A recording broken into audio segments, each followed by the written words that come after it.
She arrived for the divorce with a newborn. The millionaire CEO sat there with his fiancée and was left in shock.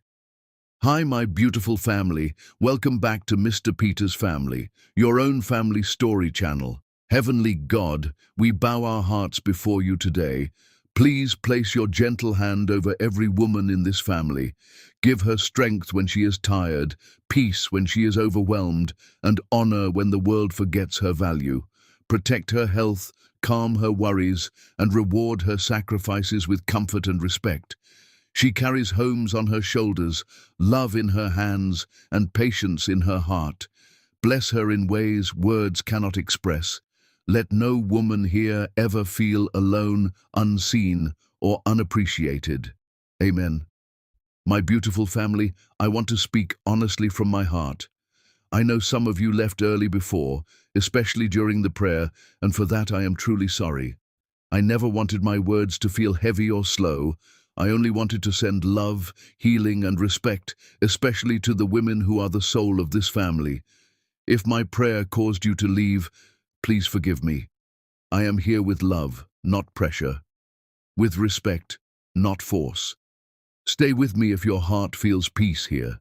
This is not just a channel. It is a family built on trust, stories, and shared emotions. If your heart is true, like the video. If your love is real, write, I am with Mr. Peter. Let's start with love together. The glass doors of White Enterprises reflected Tiana Hall's image back at her, a black woman in a cream blazer, dark jeans and flats, holding a baby carrier with one hand and a leather folder with the other. She looked like she owned the world. She felt like she'd survived a war. The baby, Walton, slept against her chest in the carrier, his tiny fist curled against the fabric of her blouse. His breathing was soft and even, his brown skin smooth and perfect. He didn't know his mother was about to walk into the office of the man who told her to disappear from his life. He didn't know that man was his father. Tiana's heels clicked against the marble floor of the executive level. She'd been here before, back when she was Kendrick White's wife, back when she thought their marriage meant something. Now she was here for one reason, to sign papers and walk away clean. The receptionist's eyes widened when Tiana approached. Mrs. White? Ms. Hall? Is he in? Tiana's voice was calm, controlled. Yes, but he's in a meeting. Perfect. Tiana walked past the desk before the receptionist could stop her. The baby shifted slightly in the carrier, making a small sound, but didn't wake. She pushed open the double doors to Kendrick's office without knocking. The scene that greeted her would have been comical if it weren't so pathetic. Kendrick White sat behind his massive desk, every inch the millionaire CEO in his tailored navy suit. His dark skin gleamed under the office lights, his jaw sharp, his build still athletic. He looked exactly like the man she'd married, the man she'd loved, the man who'd destroyed her. Next to him, perched on the edge of his desk like she belonged there, was a white woman with blonde hair and a diamond on her finger that caught the light. Jennifer Lawrence. Tiana had seen the engagement announcement online. They both turned when the doors opened. The blonde's smile froze.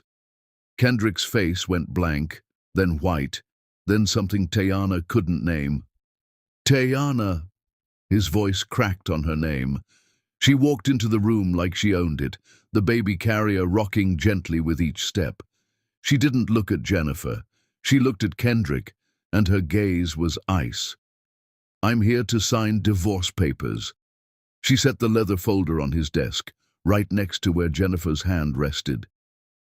I assume you still have them. Kendrick stood slowly, his eyes moving from Tiana's face to the carrier on her chest. He stared. His mouth opened, but no sound came out. Jennifer slid off the desk, confusion tightening her features. Kendrick, who is this? Tiana answered before he could. I'm his wife. Well, soon-to-be ex-wife. She adjusted the carrier, and that's when Walton made another small sound, drawing their attention. And this is Walton. Kendrick took a step forward, his eyes locked on the baby. The color drained from his face completely. Is that your son? Tayana said it without emotion, without softness, just fact. Congratulations, you're a father. The silence in the room was suffocating. Jennifer looked between them, her hand flying to her mouth. Oh my God, Kendrick! But Kendrick wasn't looking at Jennifer. He was staring at Walton with the expression of a man watching his entire world collapse. The baby stirred, his little face scrunching up, and even from across the desk, the resemblance was undeniable. Walton had Kendrick's nose, his mouth, his deep brown skin tone, his thick black hair. You were pregnant? Kendrick's voice was barely a whisper. Tayana's laugh was sharp and bitter. Was I pregnant? Yes, Kendrick, I was pregnant. She reached into the carrier and gently lifted Walton out. The baby was tiny, his head still needing support. His body curled instinctively against her. She held him like the precious thing he was, like the only good thing that had come from the wreckage of her marriage. I came home to tell you. Her voice was steady, but there was steel underneath. I had the pregnancy test in my purse. I was so excited I could barely breathe. I walked into our apartment, and you were drunk. Kendrick flinched. Jennifer's face had gone pale. I said, Kendrick, I have something to tell you, something wonderful. And do you remember what you said? His hands were shaking. I was drunk, I don't remember. You said, I don't want to hear it. Tayana's eyes didn't leave his face. You said I was suffocating you. You said I was worthless. You said you never wanted to see my face again. The memory crashed over her, vivid and brutal.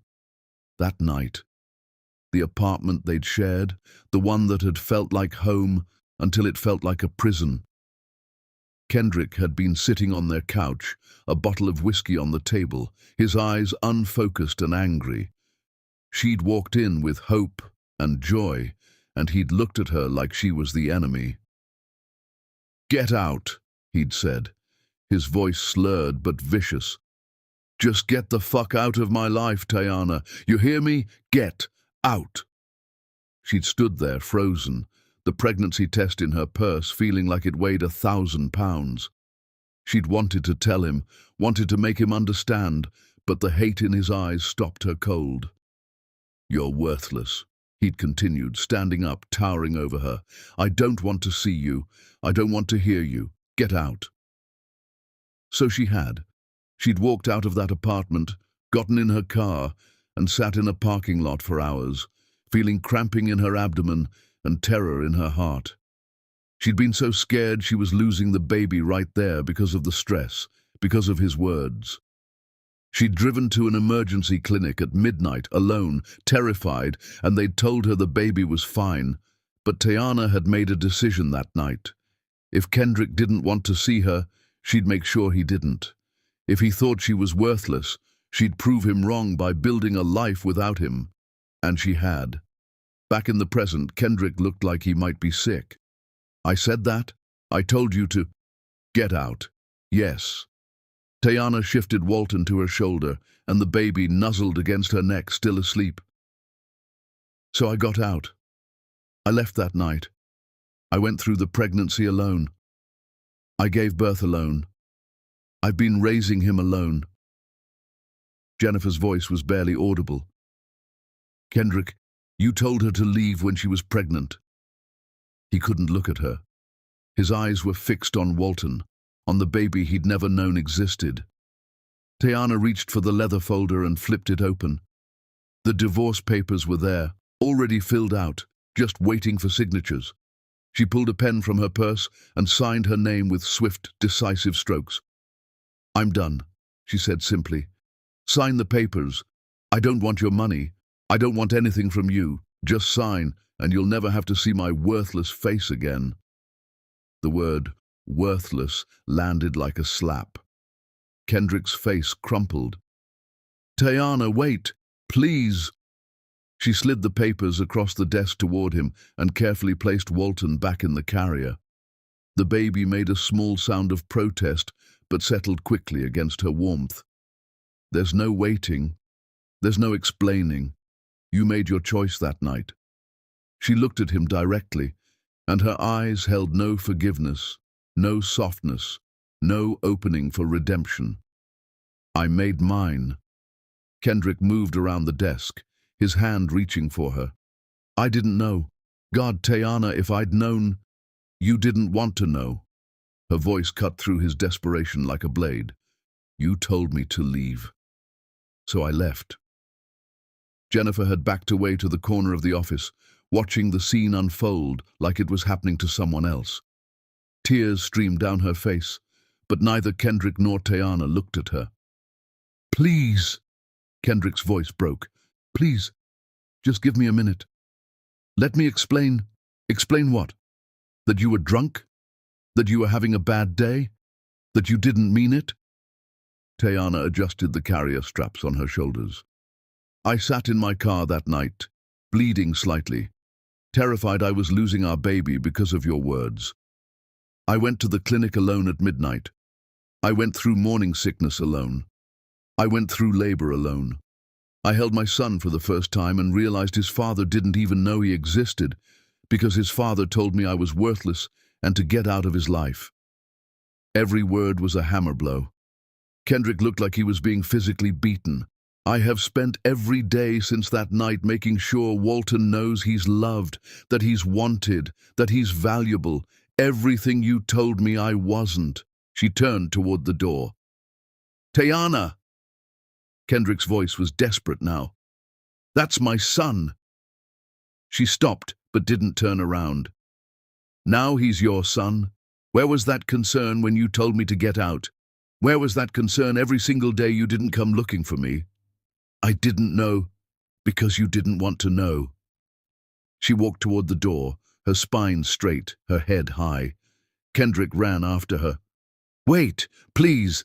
Just, can I see him? Can we talk? She reached the door and finally turned to look at him. His face was streaked with tears. His hands were shaking. He looked broken. Good. Sign the papers, Kendrick. Then we're done. I can't. I have a son. You have nothing. Her voice was final. You threw away your family. You don't get to claim us now because it's convenient. She walked out, leaving him standing in the doorway of his office, the divorce papers unsigned on his desk, Jennifer frozen in the corner, and the weight of his words from that drunken night crushing him under their truth. The elevator doors opened, and Tayana stepped inside, the baby still sleeping peacefully against her chest, unaware that his world had just been torn apart and put back together in the span of minutes. As the doors closed, Kendrick's voice echoed down the hallway. Tayana, please. But the elevator was already descending, carrying her away from the man who'd told her to leave, from the life she'd tried to build with him, from the promises he'd broken. She looked down at Walton, his tiny features perfect and peaceful, and whispered, It's just us, baby. It's always been just us. The elevator reached the ground floor, the doors opened, and Tayana Hall walked out of White Enterprises like the queen she'd become, leaving behind the wreckage of a marriage and a man who'd finally realized what he'd destroyed. Behind her, Jennifer Lawrence stood in Kendrick's office, staring at the engagement ring on her finger, understanding with brutal clarity that she'd been wearing the jewelry of a ghost. And Kendrick White stood frozen in his office doorway, his empire around him, his success meaningless, watching the woman he'd driven away disappear with the son he'd never known, both of them lost to him because of words he'd spoken in drunken cruelty. The unsigned divorce papers sat on his desk. His whole world had just walked out the door, and for the first time in his life, Kendrick White understood what it meant to lose everything that mattered. Chapter 2. The Unraveling. Kendrick's phone sat on his desk, Tayana's number blocked after the first unanswered call. He'd tried once, just once, and heard the automated message telling him he couldn't reach this number. She'd cut him off completely, surgically, the way she did everything now, with precision and without mercy. The divorce papers remained unsigned. He'd stared at them for hours after she left, Jennifer's presence in his office fading to background noise until she'd finally grabbed her purse and walked out without a word. The engagement ring she'd been wearing was now sitting in a small box on his desk. She'd left it behind like evidence of a crime. Kendrick hadn't slept.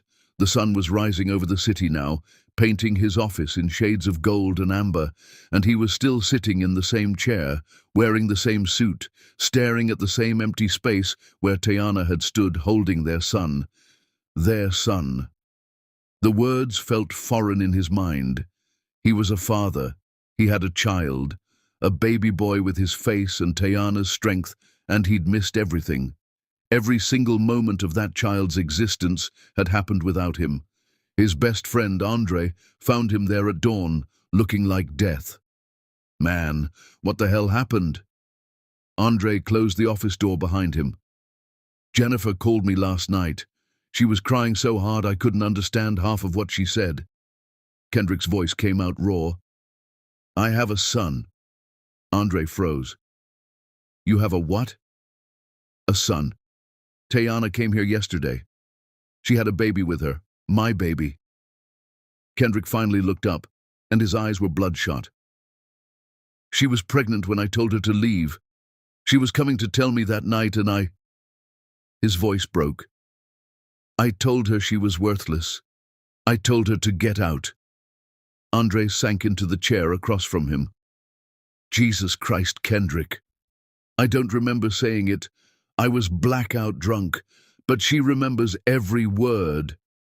Kendrick's hands were shaking as he ran them over his face. She went through the entire pregnancy alone.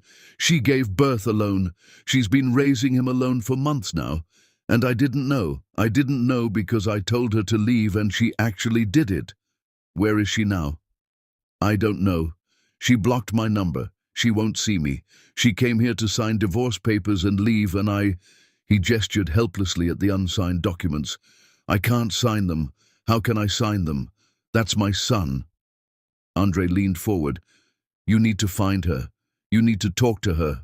She doesn't want to talk to me. You didn't see her face, Andre. She looked at me like I was nothing, like I didn't matter, like everything we had meant nothing. Can you blame her? The question hung in the air like an accusation.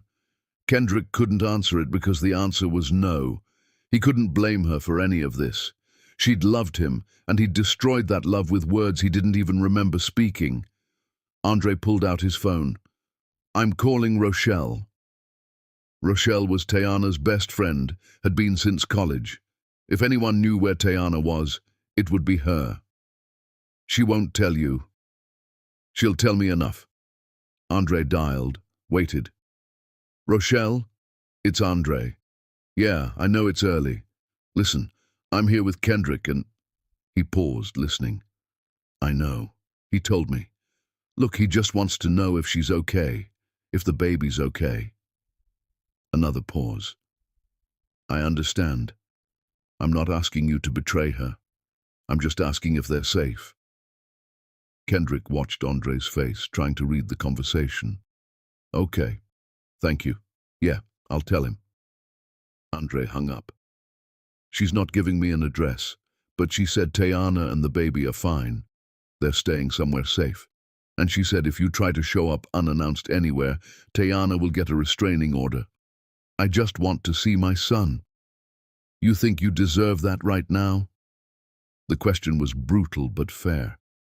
Kendrick looked at his best friend and saw the truth reflected back at him. He didn't deserve anything. Not Tiana's forgiveness, not access to his son, not even the courtesy of a conversation. His office felt like a tomb. Jennifer had texted him overnight, just one message. I loved a ghost. I hope you find her. I hope she doesn't take you back. He'd stared at those words for an hour. Jennifer had been kind to him, patient with his emotional distance, willing to build a life with a man who'd never fully given her his heart. And now, she was gone too. Collateral damage in the wreckage of his past. Kendrick finally stood, his body aching from sitting in one position all night. He walked to the window and looked out at the city waking up below. Somewhere out there, Tayana was probably feeding Walton, changing him, holding him, doing all the things mothers do. And Kendrick was here, in his empire of glass and steel, realizing that none of it mattered. "I need to find where she's living," Andre's voice was cautious.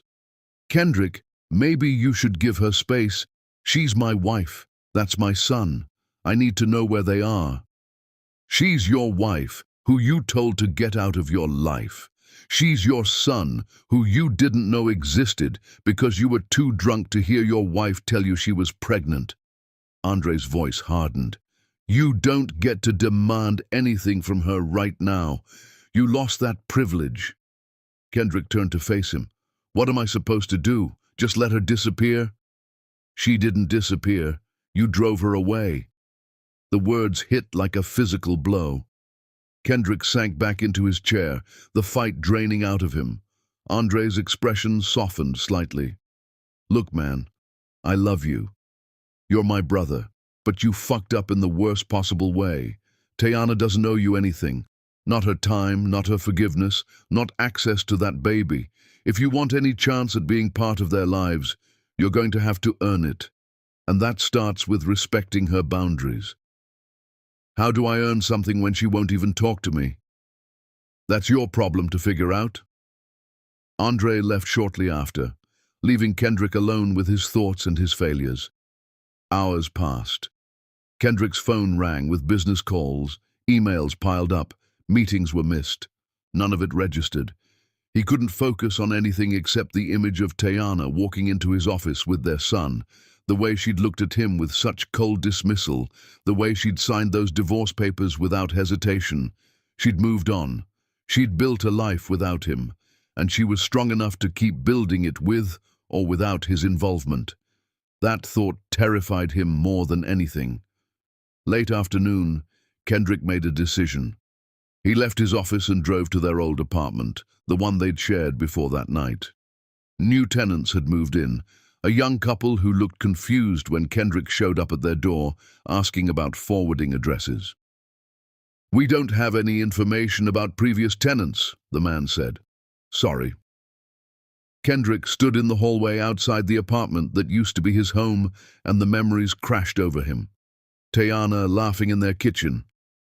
Tayana curled up on their couch reading. Tayana in his arms, telling him she loved him. Tayana walking out the door with tears streaming down her face after he'd told her she was worthless. His phone buzzed. A text from an unknown number. "Stop looking for her. She doesn't want to be found. If you love your son, prove it by leaving them alone until she's ready." It had to be from Rochelle, or maybe from Tayana herself, watching him from somewhere, making sure he understood the boundaries.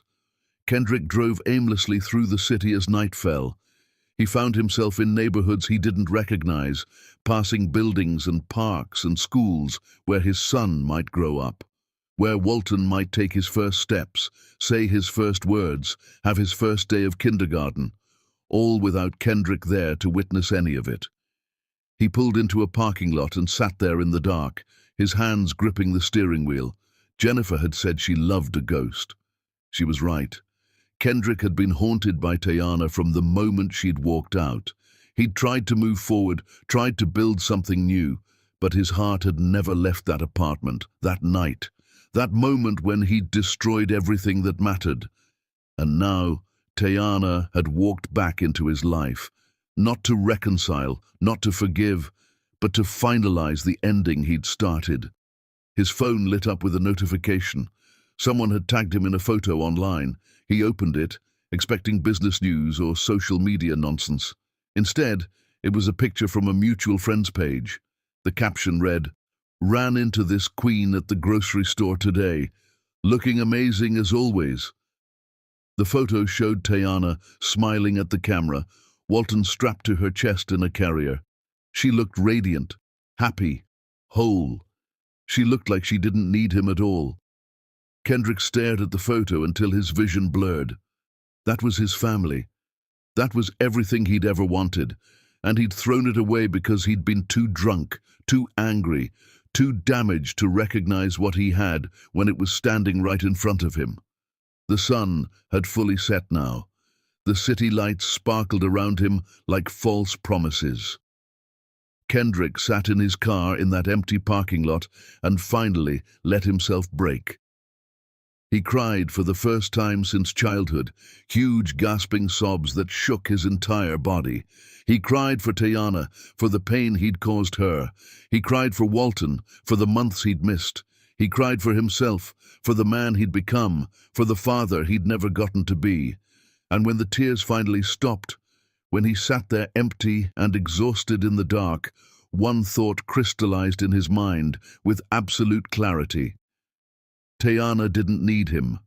His son didn't know him. He'd have to fight for even the smallest place in their lives. And he had no idea if he was strong enough to do it. But he had to try, because the alternative, a life without them, was unbearable. Kendrick started his car and drove home to his empty penthouse, his unsigned divorce papers still sitting on his desk at the office, his future uncertain, his past haunting him, and his present a wasteland of his own creation. Tomorrow he would figure out his next move. Tonight he would sit with the weight of what he'd lost and what he might never get back. The photo of Tayana and Walton stayed open on his phone. He looked at it one more time before setting the phone down. She was smiling in that picture. She was happy. And Kendrick realized with crushing certainty that her happiness had nothing to do with him anymore. Chapter 3. The Wall. The knock came at dawn, aggressive and persistent. Tayana had just finished feeding Walton, the baby drowsy and content in her arms, when the sound shattered the peace of her morning. She knew who it was before she looked through the peephole. Kendrick stood in her hallway, and he looked terrible. Unshaven, his shirt wrinkled, his eyes desperate. He'd found her somehow, tracked down her new apartment, broken through whatever barriers she'd tried to build. Tayana's jaw tightened. She shifted Walton to one arm and opened the door with the chain lock still in place, creating a gap barely wide enough to see through. "Leave or I call the police." Kendrick's face crumpled at the sound of her voice. "Tayana, please. I just need to talk to you." "You have nothing to say that I want to hear." "I want to see Walton. That's my son." His voice cracked on the words. "Please, just let me see him." Tayana's laugh was sharp and humorless. "Now you want to be a father? How convenient." Through the gap in the door she could see him flinch. Behind her, Walton made a small cooing sound, and Kendrick's eyes immediately tracked the noise, desperate for a glimpse of the baby. "I didn't know you were pregnant. If I'd known—" "You didn't give me a chance to tell you." Her voice was ice. "I walked into our home with the best news of my life, and you were drunk. You looked at me like I disgusted you. You told me to get out." "I was drunk. I didn't mean—" "You said I was worthless, Kendrick. You said you never wanted to see my face again." She stepped closer to the gap in the door, her eyes locking onto his. "So I made sure you didn't, and now you show up at my door months later wanting to play daddy. I want to know my son. You should have thought about that before you told his mother she was worthless." Kendrick's hand gripped the doorframe. "I was in a bad place. My father left my mother when I was a baby. It was the anniversary that night, and I don't care about your father."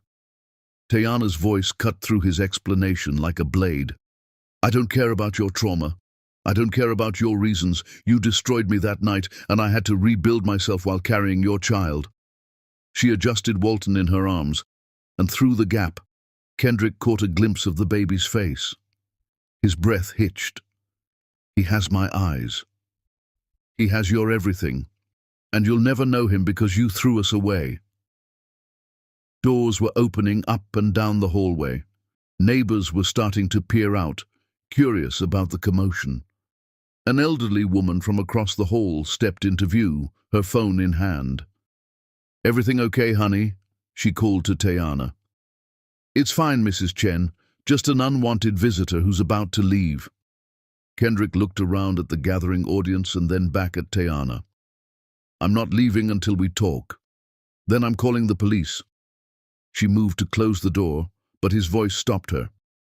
I sat in my car outside your apartment last night. I watched your shadow in the window. I watched you holding him, feeding him, being the mother I robbed you of, sharing with me. His voice was raw. I know I don't deserve anything from you. I know what I did was unforgivable. But he's my son, Tayana. He's my blood. Please don't take that away from me. For a moment, just a moment, something flickered in Tayana's eyes, but then it hardened again, her armor reassembling itself. You took it away from yourself. She started to close the door. Don't come back here, Kendrick. I mean it. Tayana! The door slammed shut. The chain lock clicked. The deadbolt turned. Kendrick stood in the hallway, staring at the closed door, his hands shaking. Behind the door, he could hear Walton making baby sounds, could hear Tayana's voice soft and gentle as she spoke to their son. You're okay, baby. Mama's got you. You're safe. The words gutted him. Safe. She had to tell their son he was safe because Kendrick's presence was a threat. Mrs. Chen was still standing in her doorway, watching him with narrow eyes. You better leave, young man. That girl doesn't need your trouble. Kendrick looked at the elderly woman, then back at Tayana's door. He raised his voice so Tayana could hear through the door. I'm sorry. I'm so sorry for what I said. I'm sorry for what I did. I know it's not enough, but I need you to know I don't care. Tayana's voice came through the door, muffled but clear. I don't care about your apologies. I don't care about your regret.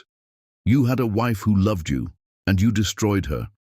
You don't get to ask for mercy now. The hallway had gone silent. Even the neighbors who'd been watching had gone quiet, uncomfortable witnessing this private devastation play out in public. Kendrick pressed his palm against the door. Please, just tell me what I need to do. There's nothing you can do. Go back to your fiancé. Go back to your life. Forget about us the way you forgot about me when you told me to leave. I broke off the engagement. There is no fiancé. Silence from the other side of the door. Jennifer gave me back the ring. She said, his voice broke. She said I was in love with a ghost. She was right. I never stopped loving you, Tayana. I never stopped. The door stayed closed. You have a funny way of showing love. Tayana's voice finally came, quiet and lethal. Love doesn't tell someone they're worthless. Love doesn't choose alcohol over their partner. Love doesn't drive their pregnant wife into the night with nowhere to go and no one to turn to. I know. God, I know I was wrong. I was so wrong. Being wrong doesn't fix anything. It doesn't give me back the pregnancy you missed. It doesn't give me back the labor I went through alone. It doesn't erase the first time I held our son and realized his father wasn't there because he'd told me to disappear. Every word was a knife, precise and devastating. Kendrick's forehead rested against the door now, his eyes closed. What do I do? Tell me what to do. Leave. I can't. Then I'm calling the police. He heard movement inside, heard her walking away from the door. He pushed off and stared at the closed door, at the barrier between him and his family. Mrs. Chen's voice came from behind him. Son, you should go. Whatever you did, it's clear she's not ready to forgive you. Kendrick turned to look at the old woman. I told her she was worthless when she was coming to tell me she was pregnant. I told her to get out of my life. Mrs. Chen's expression didn't soften. Then you deserve exactly what you're getting. The truth of it hit him like a train. He did deserve this. He deserved the closed door, the rejection, the wall Tayana had built between them. He'd earned every bit of her coldness with his cruelty. His phone buzzed. A text from a number he didn't recognize. This is Rochelle. If you ever show up at her apartment again without permission, I will make sure you never see either of them. She's been through enough. Leave her alone." Kendrick looked at the message, then at Tayana's door, then back at the message. He typed back, "I just want to see my son, please." The response came immediately. "You don't get to make demands. She decides when and if you get to see him, not you, her." "Then how do I?" "You don't. You wait. And maybe, she'll let you back in. But if you push her, if you show up uninvited, if you harass her, you lose any chance you might have had." Kendrick stood in that hallway, his phone in his hand, the closed door in front of him, and understood the full weight of his powerlessness. Tayana held all the cards. She had their son. She had the truth. She had the right to shut him out forever, and there was nothing he could do about it. He left the building, got in his car, and drove away. But he didn't go home. He drove to his mother's house, the place he'd grown up after his father left, and knocked on her door. His mother answered, took one look at his face and pulled him inside. "What happened?" "I have a son." The words came out broken. "I have a son, and Tayana won't let me see him because I told her she was worthless and to get out of my life. And she was pregnant, Mama. She was coming to tell me she was pregnant, and I was drunk, and He couldn't finish. His mother's arms came around him, and for the second time in as many days, Kendrick broke. "Oh, baby."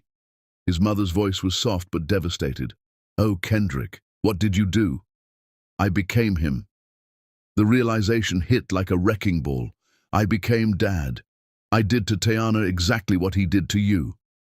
His mother pulled back, her hands on his face, her eyes searching his. "Your father left because he was a coward. Are you a coward, Kendrick?" "I don't know." "Then you better figure it out.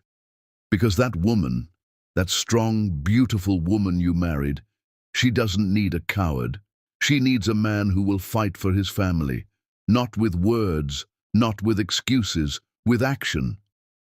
She won't let me near her." "Then you find another way. You prove to her that you're not the man who told her to leave. You become the man who will never leave again." Kendrick stayed at his mother's house that night, sleeping in his childhood bedroom, staring at the ceiling, where glow-in-the-dark stars still clung from his teenage years. Somewhere across the city, Tayana was putting Walton to bed, singing to him, loving him, being everything their son needed, and Kendrick was here, exiled from his own family, knowing he deserved every second of this pain. But his mother's words echoed in his mind. "Prove you're not that man. Become the man who will never leave." He didn't know how yet. He didn't have a plan. But he knew one thing with absolute certainty. He wasn't giving up. Not on Walton, not on Tayana, not on the family he'd destroyed. Even if it took the rest of his life, he would earn his way back. Or he would die trying. Chapter 4. The Fortress. Jennifer Lawrence had never considered herself a brave person, but standing outside Tayana Hall's apartment building, she discovered a courage she didn't know she had. The engagement ring Kendrick had given her was in a box in her purse, already returned. The life she'd planned with him was over. But she needed to understand why. She needed to see the woman who'd held Kendrick's heart even when he'd pretended otherwise. She knocked on the apartment door softly, half hoping Tayana wouldn't answer. The door opened with the chain still on. Tayana's face appeared in the gap, her expression immediately hardening. "What are you doing here?" Jennifer's voice came out smaller than she intended. "I need to talk to you, please, just for a few minutes." "About what? About how you're engaged to my husband?" "I'm not anymore. I gave him back the ring." Tayana's eyes narrowed. "Good for you. That doesn't concern me." "Please, I'm not here to defend him.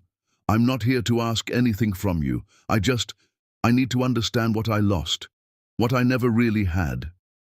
For a long moment, Tayana stared at her through the gap. Then, surprisingly, the door closed, the chain rattled, and the door opened fully. Tayana stood there in jeans and a Georgetown University sweatshirt, Walton propped on her hip. The baby's eyes were alert, his tiny hand gripping his mother's shirt. Even now, even dressed casually in her own home, Tayana looked like royalty. She looked untouchable. "You have 5 minutes, then you leave." Jennifer stepped inside. The apartment was small, but immaculate.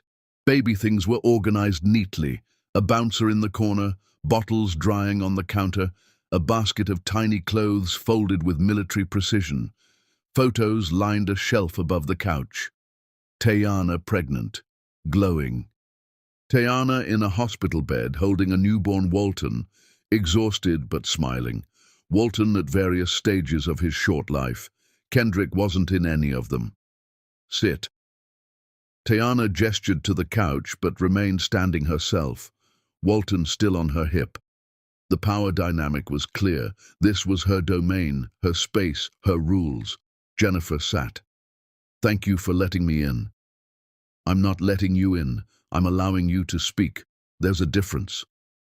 "Right." Jennifer's hands twisted in her lap. "I didn't know about you. When Kendrick and I started dating, he said he was divorced. Past tense. Done. Finished. I didn't know the papers were never signed." "They're signed now. I signed them in his office. Whether he signs them is his problem. He told me what happened. That night. What he said to you." Tayana's expression didn't change.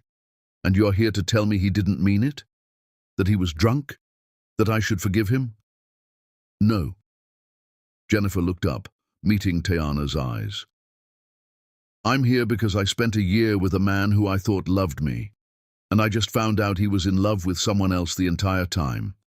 I'm here because I need to see what I was competing against." "You weren't competing against me.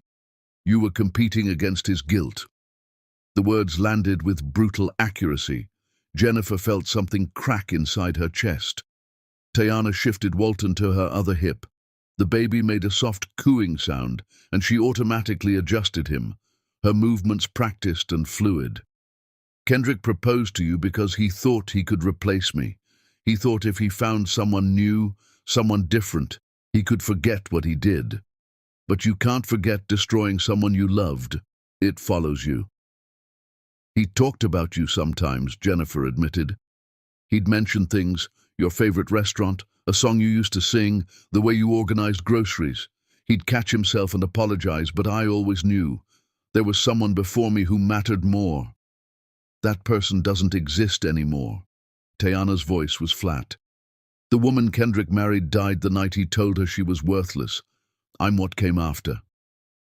Jennifer looked at the photos again, at Tayana's journey documented in images. "You're not broken at all." "No, I'm not."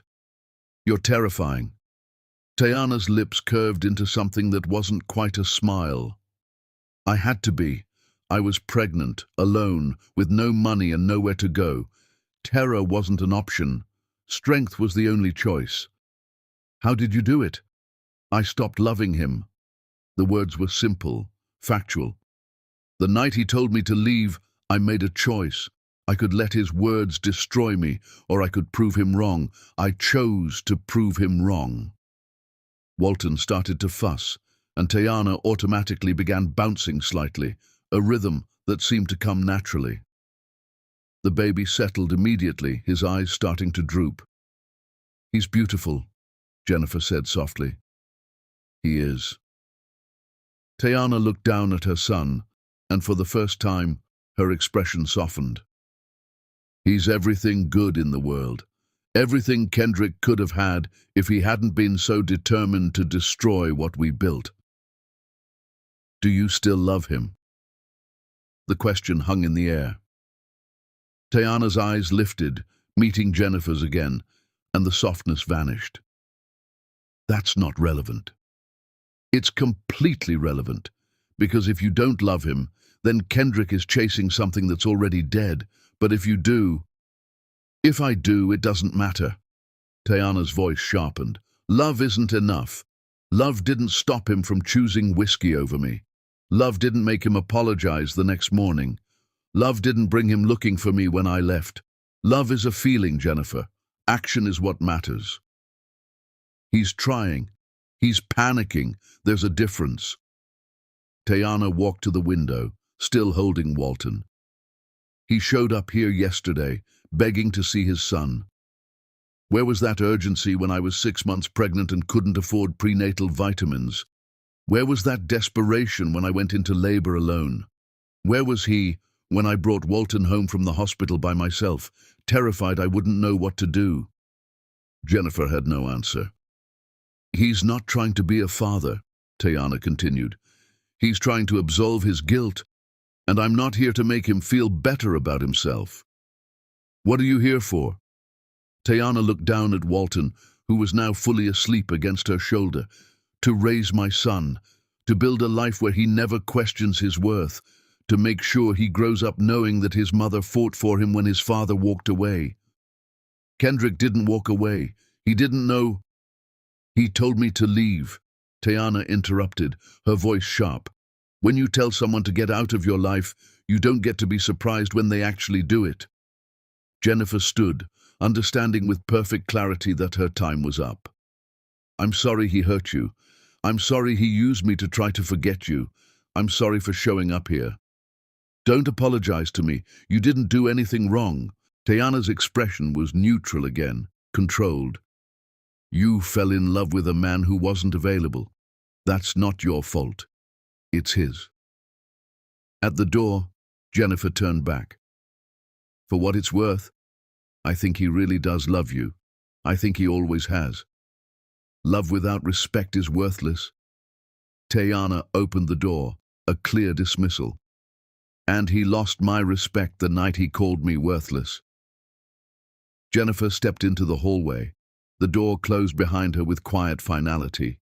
She stood there for a moment, processing everything. Tayana wasn't broken. She wasn't weak.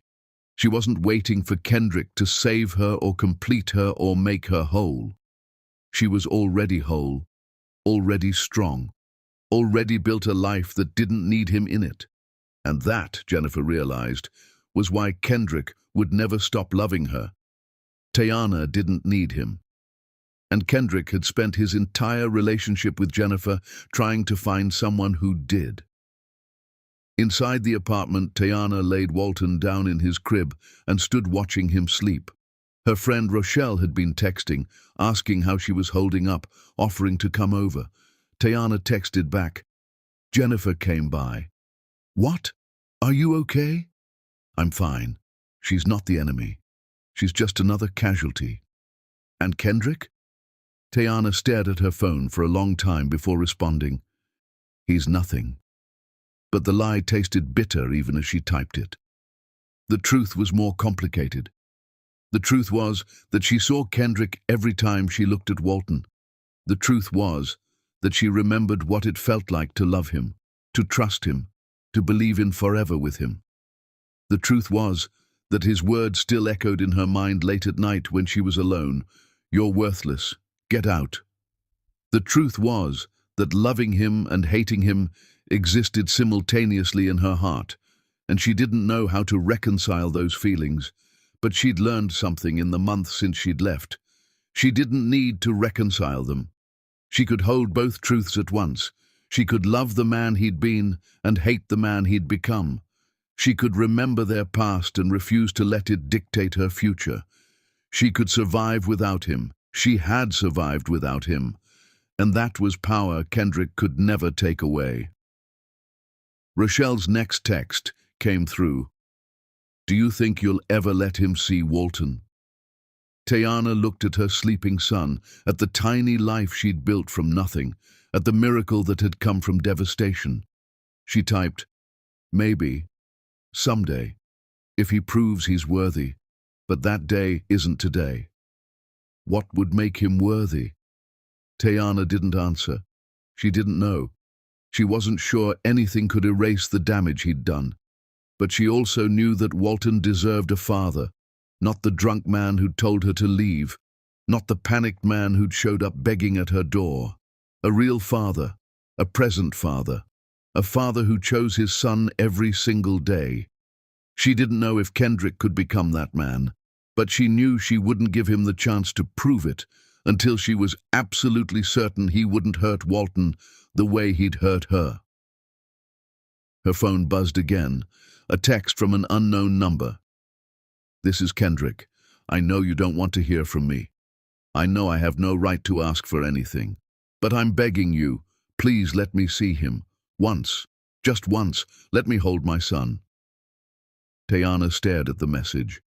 Her thumb hovered over the delete button, but something stopped her. Maybe it was the memory of Kendrick before that night, the man who'd made her laugh until her stomach hurt, who'd held her when she cried, who'd promised her forever. Maybe it was the knowledge that Walton would grow up and ask about his father, and she'd have to explain why he wasn't there.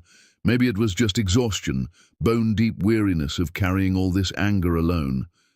She typed, "No." But before she sent it, she deleted it. She typed it again, deleted it again. Finally, she settled on, "I'll think about it." She hit send before she could change her mind. His response came within seconds. "Thank you, thank you. I'll wait, however long it takes." Tayana put her phone face down on the counter and walked away from it. She'd think about it. That's what she'd said. But thinking about it didn't mean saying yes. It didn't mean forgiving him. It didn't mean anything except that she was willing to consider, maybe possibly someday, allowing Kendrick White back into the orbit of her life. But he would be on probation, forever. And if he ever hurt Walton the way he'd hurt her, she would make sure he regretted it for the rest of his life. Tayana Hall was done being the woman who got destroyed. She was the woman who survived, the woman who built, the woman who protected her son above all else. And Kendrick would have to accept that, or he would have nothing. Those were the only terms she was offering. Take them or leave them. She already knew she'd be fine either way. Chapter 5. The Crack, revised. Tayana woke to Walton's crying at 2 in the morning. Not his usual fussy cry, but something sharper, more distressed. She was at his crib in seconds, lifting him out, and her heart stopped when she felt the heat radiating from his tiny body. "Oh God, baby, you're burning up." She grabbed her thermometer with shaking hands. The reading made her stomach drop. This wasn't normal baby warmth. This was dangerous. Walton whimpered against her chest, his little face flushed, his body limp in a way that terrified her. She'd been monitoring him all evening after noticing he felt warm, but this was different. She threw on clothes, grabbed her bag, wrapped Walton in a blanket, and ran. The emergency room was bright and cold. A nurse took one look at Walton's age and his fever and rushed them back immediately. "How old is he?" "A few months." Tayana's voice was shaking. "His fever spiked. I've been watching it all day, but it just jumped and You did the right thing bringing him in." They put Walton on monitors, took blood, asked questions Tayana answered through a fog of terror. The baby was crying now, scared by the unfamiliar place, the needles, the bright lights. "Shh, baby, Mama's here, I'm right here." The doctor came in, a tired-looking woman with kind eyes. "We're going to keep him for observation. Fevers this high in infants require monitoring. Most likely it's viral, but we need to rule out serious infection." "Is he going to be okay?" "I think so, yes. But we have to be careful with babies this young." They moved them to a pediatric observation area, Walton in a hospital crib, IV in his tiny arm, Tayana in a plastic chair beside him. She held his hand through the crib bars and tried not to fall apart. Her phone buzzed. "Rochelle, how's the little man feeling? You said he was warm earlier." Tayana's fingers trembled as she typed back, "Hospital, high fever. They're keeping him for observation." "What? Which hospital? I'm coming." "No, you're 3 hours away visiting your sister. We're okay. They say it's probably viral." "Are you alone?" Tayana looked around the observation room. Other parents sat with their sick children, but she recognized none of them. Her mother was states away. She had friends, but no one close enough to call at this hour. "I'm fine. just scared. Text me every hour. I mean it. Tayana put her phone down and watched her son sleep fitfully, the monitors tracking every breath, every heartbeat. She'd never felt more alone in her life. Hours crawled by. Nurses came and went. Walton's fever started responding to medication, slowly dropping. But he was still so small, so vulnerable, hooked up to machines that beeped and hummed. Around 5 in the morning, Tayana put her head in her hands and let herself cry quietly. Just for a moment. Just enough to release the pressure building in her chest. She didn't hear the footsteps behind her. "Tayana?" She spun around.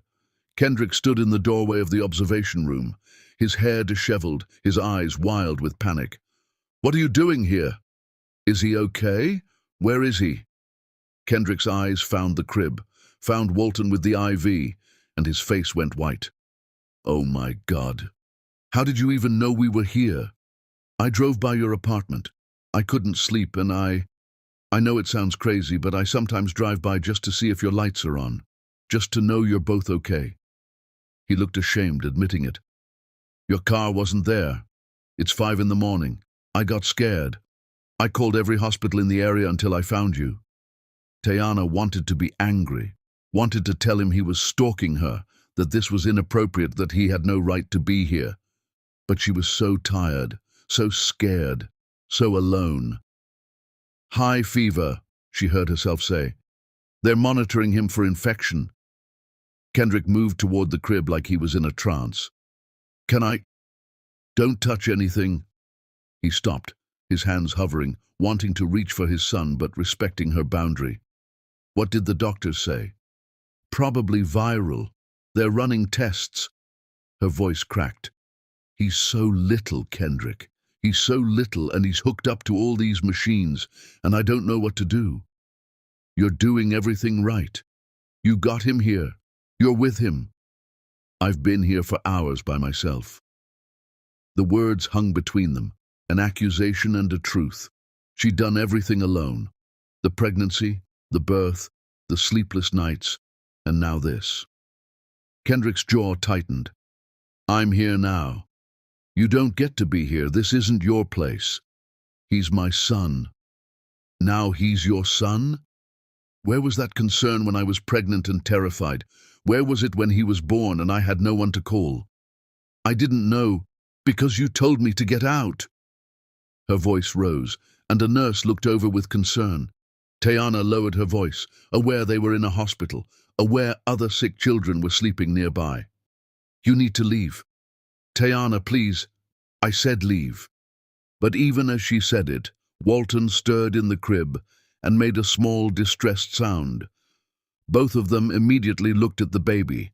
The monitor showed his fever continuing to drop, his vitals stabilizing.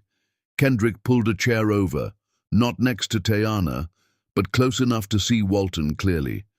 He sat down without asking permission. "Call security if you want, but I'm not leaving while he's here, while he's sick." Tayana was too exhausted to fight, too scared to push him away when having another adult present, even him, made her feel slightly less alone. So she said nothing, and Kendrick took that as permission. They sat in silence. Minutes became an hour. The sun started rising outside the hospital windows, painting the observation room in shades of pink and gold. A nurse came to check Walton's vitals, smiled at them both. "Mum and Dad both here. That's good. He's doing much better. Fever's coming down nicely." Tayana didn't correct her about the mom and dad comment. Didn't have the energy. When the nurse left, Kendrick spoke quietly. "Thank you for not making me leave. I didn't do it for you." "I know." More silence. Walton's breathing was evening out, his color returning to normal. The worst was passing. "I was terrified," Tayana admitted, her voice barely above a whisper. "When his fever spiked, when I realized something was really wrong, I've never been that scared in my life. You handled it perfectly. You got him here. You're an incredible mother. I do it alone." "I know. And I'm sorry. I'm so sorry you've had to do everything alone." Tayana looked at him for the first time since he'd arrived. He looked terrible, unshaven, exhausted, his clothes wrinkled like he'd been wearing them for days. "Why were you driving by my apartment at 5 in the morning?" He hesitated. "I told you, I couldn't sleep. I worry about you both. I know it's probably creepy, but I need to know you're safe." "That's not healthy." "I know. I'll stop. But tonight, I'm glad I drove by. I'm glad I found you. Don't make this into something it's not. You being here doesn't change anything between us. I know that too." The doctor returned around 7, reviewed the numbers, and smiled. "He's responding beautifully. Fever's almost normal. We'll keep him another few hours for observation, but he should be fine to go home." Relief crashed over Tayana so hard she nearly sobbed. "Thank you. Thank God." After the doctor left, Tayana put her head back against the wall and closed her eyes.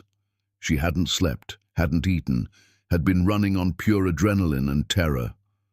"You should rest," Kendrick said. "Even just 20 minutes. I'll watch him." "No. Tayana, you're exhausted. You can barely keep your eyes open." "I'm fine. You're not fine. And if you collapse, you can't take care of him." His voice was gentle but firm. "I'm not going anywhere. I'm not touching anything. I'm just watching. You can sleep right there, 3 feet away. If anything changes, I'll wake you immediately." Every instinct told her to refuse, to maintain control, to not show weakness. But her body was betraying her. She was so tired she was dizzy. 20 minutes, she finally said. "That's it. 20 minutes. She closed her eyes. Sleep dragged her under within seconds. Kendrick watched Tayana sleep, her head at an uncomfortable angle, her hand still reaching toward the crib, even unconscious. Then he looked at Walton, his son, this tiny person he barely knew. The baby was sleeping now too, his fever-flushed face returning to its normal, beautiful brown. His little chest rose and fell steadily. The monitors beeped their reassuring rhythm. "I'm sorry I wasn't there," Kendrick whispered. "I'm sorry your mom had to do this alone. I'm sorry I'm only here now because I got lucky and drove by at the right time." Walton slept on, peaceful now, safe. "I won't miss anything else, I swear. Whatever it takes, however long she makes me wait, I'll prove I'm worthy of being your father." 20 minutes became 40, then an hour. Tayana didn't wake, her body taking the rest it desperately needed. Kendrick stayed perfectly still, watching over both of them. When Tayana finally stirred, dawn had broken fully outside. She jerked awake, immediately checking the crib. "He's fine," Kendrick said quickly. "Sleeping peacefully. Fever's almost gone. Nothing changed." Tayana checked the monitors herself, checked Walton, satisfied herself everything was okay. Then she looked at Kendrick, and something in her expression shifted. Just slightly, just enough. "Thank you," she said quietly. "You don't have to thank me." "I do. You stayed. You could have made this harder. You didn't." They sat there as the hospital came alive around them, and Tayana made a decision. "You can see him. Supervised visits, Sundays. Rochelle has to be there. You follow every rule I set, clear?" Kendrick's breath caught. "Yes. God, yes. Whatever you want." "This isn't for you," Tayana said, her voice hardening again. "This is for him. He deserves to know his father, even if his father doesn't deserve to know him." "I understand." "Do you? Because if you let him down the way you let me down, I will make sure you never see him again." "I won't, I swear." The nurse came to discharge them. Walton was cleared to go home. Tayana gathered her things, and Kendrick stood. "Can I walk you to your car?" "No, Sunday. Rochelle will text you the time and address. Don't be late. Don't be early." "I won't." She lifted Walton from the crib, careful of his IV site, and held him against her chest. The baby stirred and settled into her warmth immediately. Kendrick watched them leave, watched Tayana carry their son away, and felt something he hadn't felt in weeks: hope. Small, fragile, easily destroyed. But there, Tayana had opened the door, just a crack, just enough for him to prove himself. He wouldn't waste it. He couldn't afford to. As he left the hospital and walked into the morning light, one thought echoed in his mind. She let me stay. When she was scared and alone, she let me stay. It wasn't forgiveness. It wasn't reconciliation. But it was something. And right now, something was everything. Chapter 6. Supervised Second Sunday arrived with the weight of judgment. Kendrick stood outside the address Rochelle had sent. A neat townhouse in a quiet neighborhood, far from the luxury condo he and Tayana had shared when they were married. This was where she'd built her new life, where she was raising their son, where he was a visitor at best and an intruder at worst. He knocked precisely at the agreed time. Not early, not late. Rochelle answered. She didn't smile, didn't invite him in warmly, just stepped aside and said, "Shoes off, wash your hands, living room." Kendrick did as he was told, feeling like a teenager being supervised by a strict parent.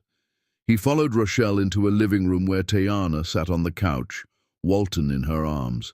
She didn't stand when he entered, didn't acknowledge his presence beyond a slight nod. "Sit." She gestured to a chair across the room. Not close, not comfortable, a deliberate distance. Kendrick sat. For a moment, no one spoke. Walton made a small cooing sound, his eyes wandering around the room before landing on the stranger in the chair. The baby's expression was curious but wary, the way babies are with unfamiliar people. "He just ate," Tayana said. "He's clean. He's been napping well. If he cries, I take him back. If he seems uncomfortable, I take him back. Clear?" "Clear. You have 1 hour. Rochelle stays the entire time. You don't take photos. You don't post anything online. You don't tell your friends or family about these visits until I say you can. This is private." "I understand." Tayana stood, and for the first time, she walked toward him. Walton rested against her shoulder, his tiny hand gripping her shirt. She stopped a few feet away. "You can hold him." Kendrick's hand started shaking before he even stood up. He'd imagined this moment 1,000 times, but now that it was here, he felt paralyzed by the fear of doing something wrong. "Support his head," Tayana instructed, her voice clinical. "He can't hold it up fully on his own yet. One hand behind his neck, one under his bottom." Kendrick positioned his hands the way she showed him, and then, carefully, so carefully, Tayana placed Walton in his arms. The weight of his son hit him like a physical force. Walton was so small, so warm, so alive. His little body curved instinctively, and his dark eyes stared up at Kendrick's face with innocent curiosity. "Hi," Kendrick whispered. His voice cracked. "Hi, buddy, I'm your—" He couldn't finish. His throat closed up completely.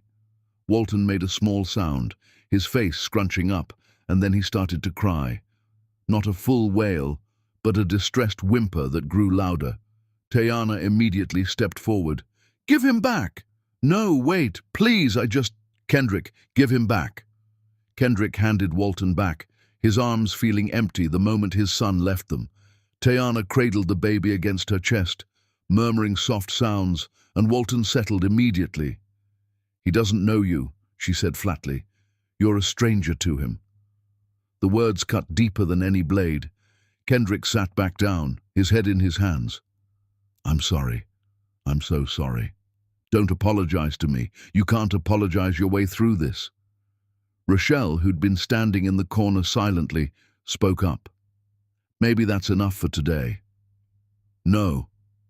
Tayana looked at Kendrick, her expression unreadable. "Stand up." He stood. "Try again, but this time don't grab at him like you're desperate. Hold him like he matters." Kendrick approached again, and this time, when Tayana transferred Walton to his arms, he focused on making his body calm, his grip gentle, his presence steady. Walton didn't cry immediately. He looked up at Kendrick, his little face serious, processing this new person. "That's it," Tayana said quietly. "Just hold him. Don't try to do anything. Just be there." So Kendrick stood there, holding his son, feeling the rise and fall of tiny breaths, counting the beats of a heart so small and perfect it made his own chest ache. Minutes passed. Walton's eyes started to droop, his body relaxed incrementally, his initial wariness fading into the sleepy contentment of a well-fed baby. And then, as Kendrick watched in amazement, his son fell asleep in his arms. Tears streamed down Kendrick's face silently. He didn't move, didn't breathe wrong, didn't do anything that might disturb this perfect moment. Tayana watched from the couch, her expression stone. But Rochelle, standing in the corner, saw what Tayana maybe didn't, or wouldn't acknowledge. Kendrick looked at Walton the way every father should look at their child, like he was holding the entire world, like nothing else mattered. "Time's up," Tayana said after exactly 1 hour. Kendrick carefully, reluctantly handed Walton back. The baby stirred slightly but remained asleep as Tayana took him. "Next Sunday, same time," she said. Thank you so much." "Don't thank me, just show up." Rochelle walked him to the door. As he was leaving, she said quietly, "She's protecting herself, don't push her." "I won't, I promise." "Good. Because that woman in there raised a baby alone while her body was still recovering from childbirth. She didn't have help. She didn't have support. She did it all by herself because you told her she was worthless. So if you want any part of their lives, you better prove you're worth something." The door closed. Kendrick drove home in a daze. He'd held his son. For an hour, he'd been Walton's father. It wasn't enough. It would never be enough to make up for what he'd missed. But it was a start. The following Sunday, he arrived exactly on time again. Same routine, same rules, same careful distance. This time, when he held Walton, the baby didn't cry. He just looked at Kendrick with those serious dark eyes, trying to figure out who this person was. "Hey, buddy," Kendrick whispered. "It's me again."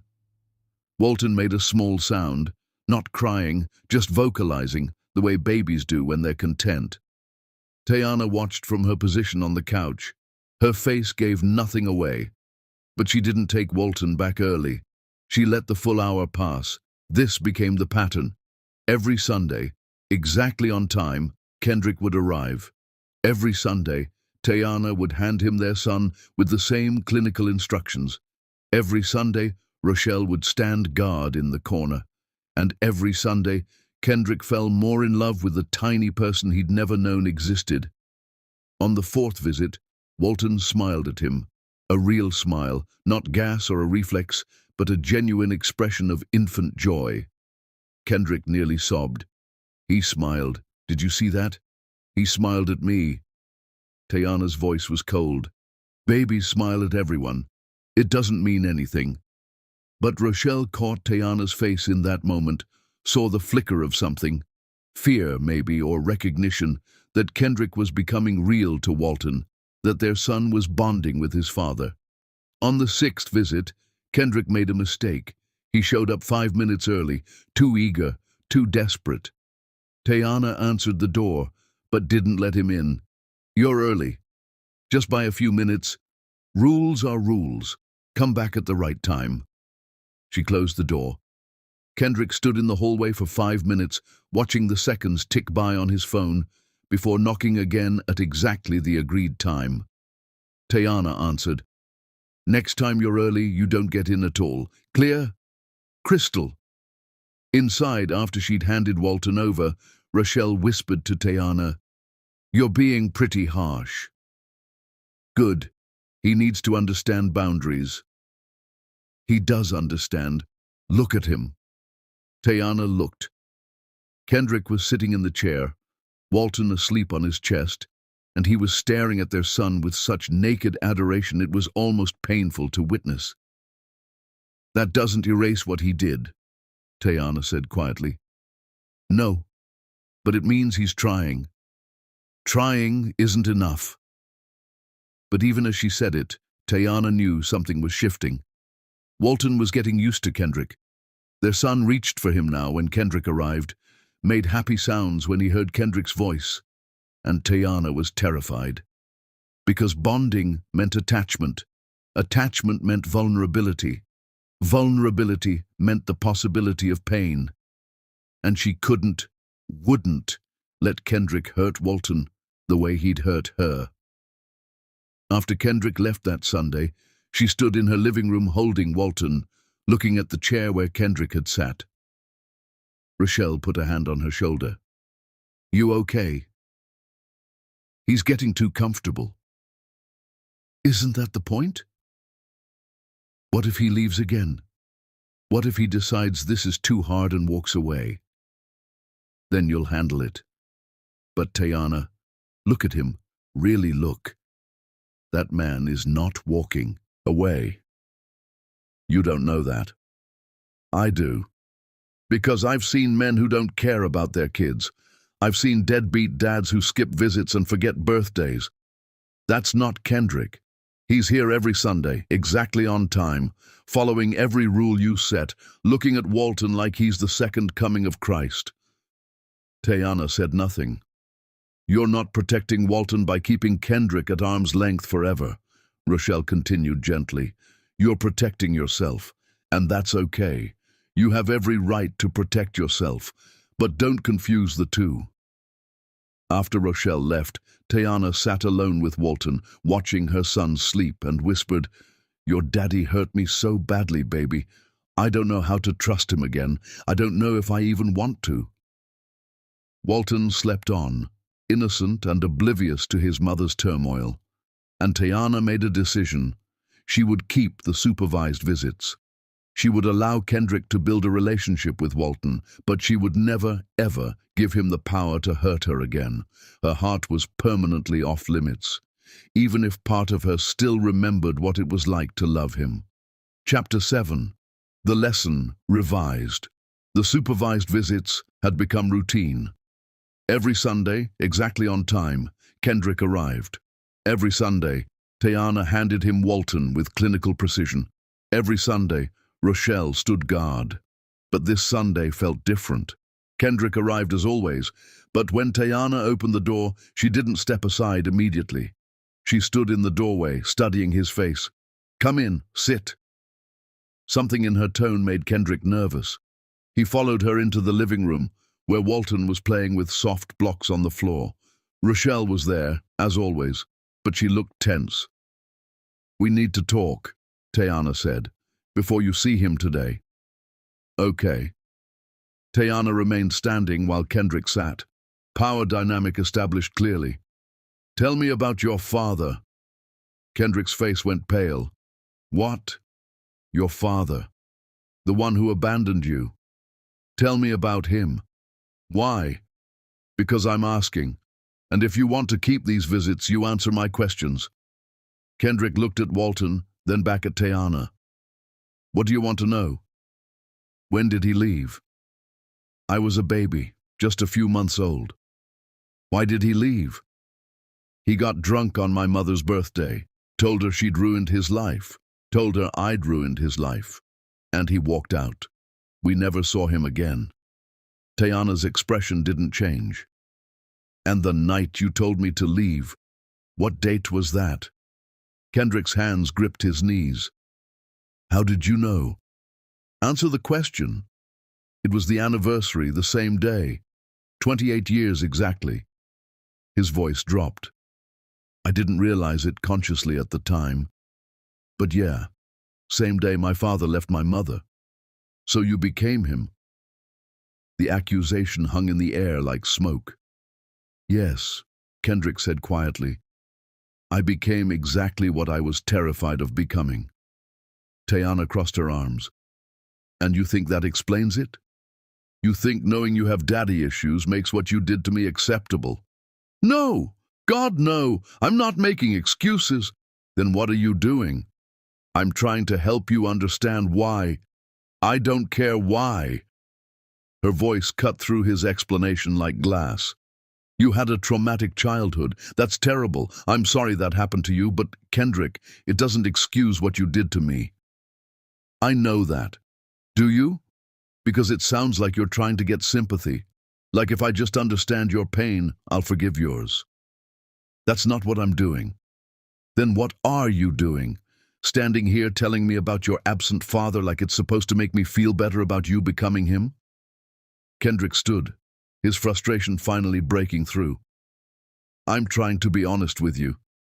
You asked about my father, and I told you the truth. I'm not asking for sympathy. I'm not asking for forgiveness. I'm just trying to show you that I understand what I did wrong. You pushed me away because your father abandoned you? That makes no sense. I was terrified of being left, so I left first. I pushed you away before you could walk away from me. It's textbook psychology, and it's pathetic, and it's exactly what happened. Tayana stepped closer, her eyes locked on his. Your father was a coward who ran from responsibility, and you're a coward who drove responsibility away. The only difference is the method. You're right. And now you want me to what? Feel sorry for you? Understand you? Give you a pass because you had a rough childhood? No. I want you to know that I see it now. I see what I did and why I did it. Not because it excuses anything, but because if I don't understand it, I'll do it again. And I won't hurt Walton the way my father hurt me. Walton made a sound from the floor, responding to the raised voices. Both parents immediately looked at the baby. Tayana took a breath, forcing herself calm. Your trauma isn't an excuse for mine. I know. Your father abandoned you, so you decided to abandon your own child? You're worse than him, Kendrick. At least he didn't know what he was missing. You knew. You had a wife who loved you. You had a chance at a family, and you destroyed it on purpose. Each word landed like a physical blow. Kendrick had no defense because she was absolutely right. I loved you, Tayana continued, her voice dropping but losing none of its power. I loved you so much it scared me sometimes, and you took that love and told me I was worthless. I was wrong. Stop apologizing. Stop explaining. I don't want your reasons. I want you to understand something. She moved closer, her presence overwhelming, even though she was physically smaller. Understanding why you hurt me doesn't mean I'm ready to forgive you. It doesn't mean we're making progress. It means I know the source of your damage. That's all. What do you want from me? I want you to prove you're not him. Not with words, with action, with showing up, with being the father Walton deserves even when it's hard, even when I'm difficult, even when every instinct you have wants to run. I'm trying. Trying isn't enough. Her composure cracked slightly. I tried to save our marriage. I tried to reach you. I tried to tell you I was pregnant. Trying doesn't mean anything if you fail anyway. Walton was fully alert now, watching his parents with wide eyes. He crawled toward Kendrick, reaching up with tiny hands. Dada? The single syllable stopped both adults cold. Did he just... Kendrick's voice caught. Don't, Tayana warned. Don't act like that changes anything. But Walton was insistent, pulling himself up on Kendrick's leg, looking up at his father with complete trust. Kendrick looked at Tayana, silently asking permission. She gave a tight nod. He lifted Walton carefully, and the baby immediately settled against his chest, content.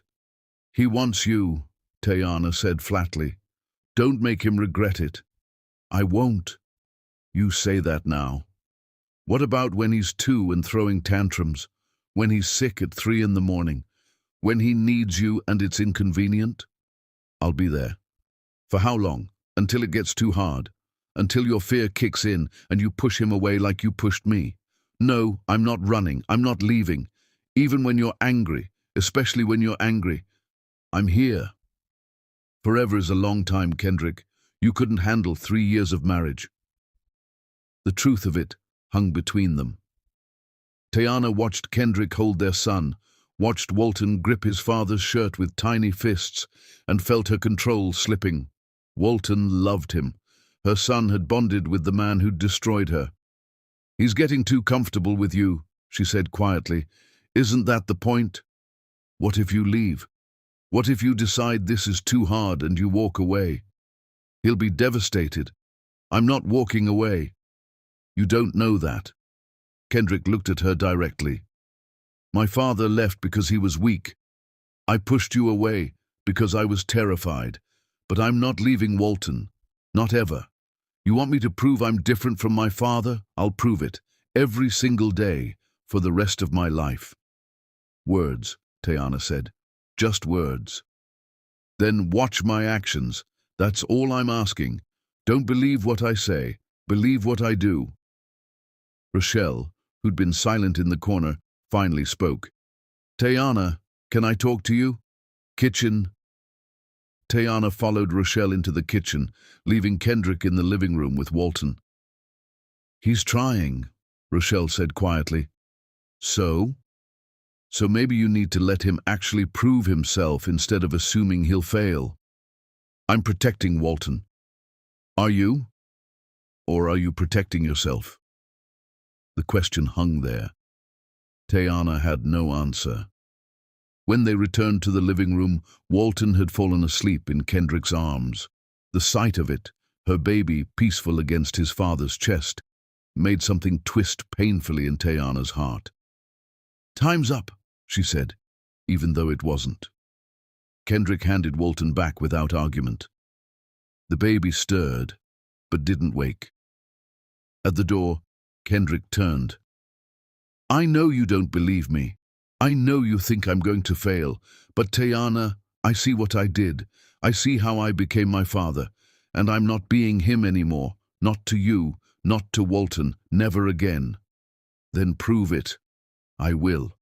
Every Sunday, every day you let me, I'll prove it. After he left, Tayana sat with Walton and stared at nothing. Rochelle sat beside her. You told him about his father. Why? I needed to understand why he did it. And now I do. He was scared of being abandoned, so he abandoned first. It's textbook damaged man behavior. Does understanding change anything? No. But even as Tayana said it, she knew it wasn't entirely true. Understanding made Kendrick human again, made him a broken man instead of a monster, and somehow that was harder to hate. He's not going to leave Walton, Rochelle said. I've watched him for weeks now. That man is committed. People say they're committed all the time, then they leave when it gets hard. He cancelled a multi-million-dollar deal to keep a Sunday visit. That's not the action of someone who's going to bail. Tayana looked down at Walton, sleeping peacefully in her arms.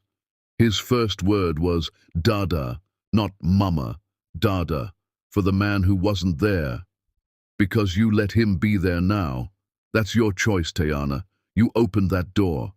I'm terrified. Of what? Of Walton loving him. Of me loving him. Of letting him back in just to have him destroy us again. Those are valid fears. So what do? You let him prove himself, day by day, visit by visit, and if he fails, which I don't think he will, you'll handle it. But you can't punish him forever for something he did when he was at his worst. He told me I was worthless. And he was wrong, dead wrong, but he's spending every day trying to prove he knows that now. After Rochelle left, Tayana sat alone with Walton and whispered, Your daddy's trying, baby. He's really trying. I just don't know if I'm strong enough to give him the chance to prove it. But even as she said it, she knew the door was opening, slowly, painfully, but opening nonetheless, because Walton deserved a father, and Kendrick was showing up every single time. The question wasn't whether he was trying. The question was whether Tayana was brave enough to believe he'd changed, and she didn't have an answer yet. Chapter 8. The Sacrifice Revised. The text came on Friday morning. Singapore deal closing Monday. Need to be there. Will miss Sunday visit. I'm sorry. Tayana stared at the message. There it was. The excuse. The first crack. The beginning of backing out. She didn't respond. Saturday evening, she was feeding Walton when her doorbell rang. Unexpected. Through the peephole, Kendrick stood there in a suit, looking exhausted. She opened the door with the chain on. "What are you doing here?" "Can I come in? Just for a minute?" "You have a visit scheduled tomorrow, not today." "I know, but I needed to tell you something in person." Tayana studied his face, then undid the chain. He stepped inside and she immediately noticed his tie loosened, his eyes red, his entire body language screaming exhaustion. "What?" "I'm not going to Singapore." "I got your text. You said you had a deal." "I did. I was supposed to fly out this morning. Massive contract. Months of work. Millions of dollars." He ran his hand over his face. "I cancelled it." Tayana blinked. "You what?" "I cancelled the trip. Turned down the deal. I'm not going." "Why?" "Because it's Sunday tomorrow, and I promised I'd be here every Sunday." He looked at her directly. "I spent our entire marriage choosing work over you, choosing business trips over our anniversary. I'm not doing that anymore." "You cancelled a multi-million-dollar deal to show up for a 1-hour visit?" "Yes." "That's insane." "No. What's insane is thinking my career was more important than my family." He stepped closer, but not too close. "I know you don't trust me. I know you think I'll eventually choose work over Walton. So I'm showing you now, nothing is more important than being his father. You're going to lose business over this." "Probably. I don't care." "Kendrick, let me finish." His voice was firm. "For 3 years I came home late, missed dinners, forgot plans, chose my company over our marriage. You waited for me, until you couldn't anymore." Tayana said nothing, her grip on Walton tightening. "I can't give you back those years, but I can show you I learned that when I make a promise now, I keep it. So I'm keeping this one. Sunday, 2 p.m. I'll be here." He turned to leave. "Wait." Tayana's voice stopped him. "You really cancelled? You're really not going?" "I'm really not going. Your partners must be furious." "They are. They'll get over it or they won't. Either way, it doesn't matter more than this." He left before she could respond. Tayana stood in her entryway, Walton on her hip, staring at the closed door. Rochelle called an hour later. "Did Kendrick really turn down the Singapore deal?" "How did you know?" "Andre called me. He said Kendrick's partners are losing their minds, months of work, huge expansion opportunity, and Kendrick walked away. He said he wanted to keep his promise." "For a 1-hour visit?" "Yes." Rochelle was quiet. "Tayana, men don't do that. They don't sacrifice careers for supervised visits. That's not manipulation. That's change." "Maybe. Or maybe you're scared to believe he's actually different." Sunday arrived. Kendrick showed up at exactly 2 p.m. He looked like he hadn't slept, but he was there, on time. Tayana opened the door. "You really did it. I told you I would. Your company will survive or it won't. I have bigger priorities." She let him in. Rochelle was there, but she looked at Kendrick differently now, with something approaching respect. When Tayana handed Walton to Kendrick, the baby immediately brightened, making happy sounds. The bond was undeniable. "Sit," Tayana said. Kendrick sat with Walton. Then Tayana did something unprecedented. She sat next to him, not across the room, next to him. "You gave up a lot," she said quietly. "I gave up a deal. That's nothing. It was everything to you once. Work was all I had. Now I have him." He looked at Walton. "Nothing is worth missing this." They sat in silence. Walton babbled happily, playing with Kendrick's fingers. "When we were married," Tayana said, not looking at him, "I used to wait for you. You'd text saying you'd be home by 7, then 8, then 9. And I'd sit there wondering if I even mattered. You did. You always did. But not enough to come home, not enough to put me first." "No, not then." He looked at her. "But I'm different now. I lost you once because of that mistake. I won't lose Walton the same way. One sacrifice doesn't buy forgiveness. I'm not trying to buy anything. I'm showing you I meant what I said, that I'm here. Not just when it's convenient, always. Walton grabbed Kendrick's finger and pulled it to his mouth, gumming it. Kendrick laughed, genuine and full of joy. Tayana felt her throat tighten. She'd heard him laugh like that once, when they were happy, when she believed forever meant something. He's teething, she said, forcing practicality. He's fussy at night. The cold rings help. Is there anything I can bring? Anything you need? We're fine. Tayana. He looked at her seriously. I know you don't need me. You've proven that. But can I help? Not because you need it, because I want to be involved. She wanted to refuse, wanted to maintain distance.